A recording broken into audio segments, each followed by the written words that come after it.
Assalamualaikum, berjumpa lagi dengan Pakcik SMY. Hari ni Pakcik nak buat bubur gandum. Okey, sempena bulan-bulan puasa ni nak datang ni kan.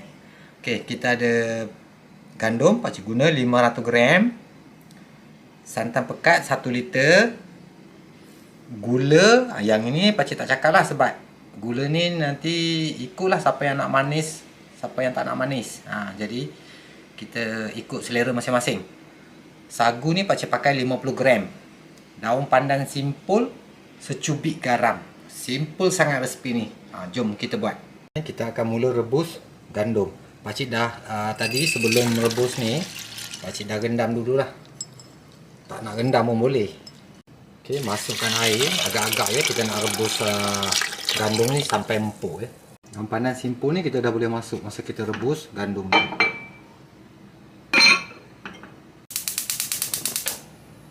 Pakcik siapkan periuk, lepas tu didihkan air sebab Pakcik nak rebus ni sagu ni. Dah basuh dah ni. Ada juga yang masukkan terus sagu ni dalam gandum tu. Tapi Pakcik tak nak, Pakcik nak buang dia punya apa tu? Kanji. Sagu kita pun dah putih-putihnya, nampak dah? Dah jadi lusina. Kita boleh tapis. Okay, gandum Pakcik tu dah empuk.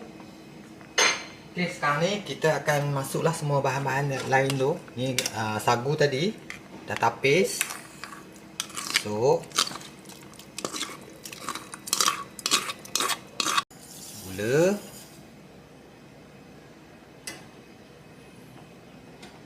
santan yang 1 liter tadi tu.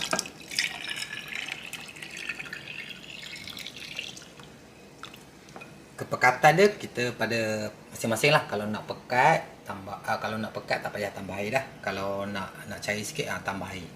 Tengoklah macam mana. Secubit garam. Garam kena Kepekatan tu terpulang kepada selera masing-masing ya. Ini kita masak dia sampai mendidih. Tengok gandum Pakcik tu, dia macam nak pecah-pecah sikit kan. Bau sedap. Kita kacau-kacau lah dia nanti santan kita ni berkepala pecah minyak lah macam tu.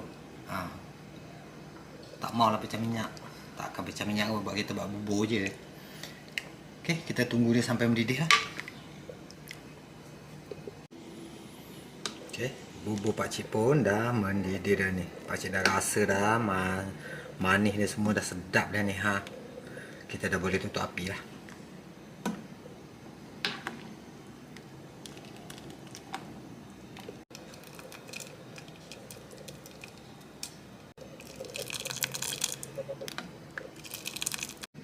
Dah siap dah bubur gandum Pakcik nampak. Okay, kita dah boleh hidang.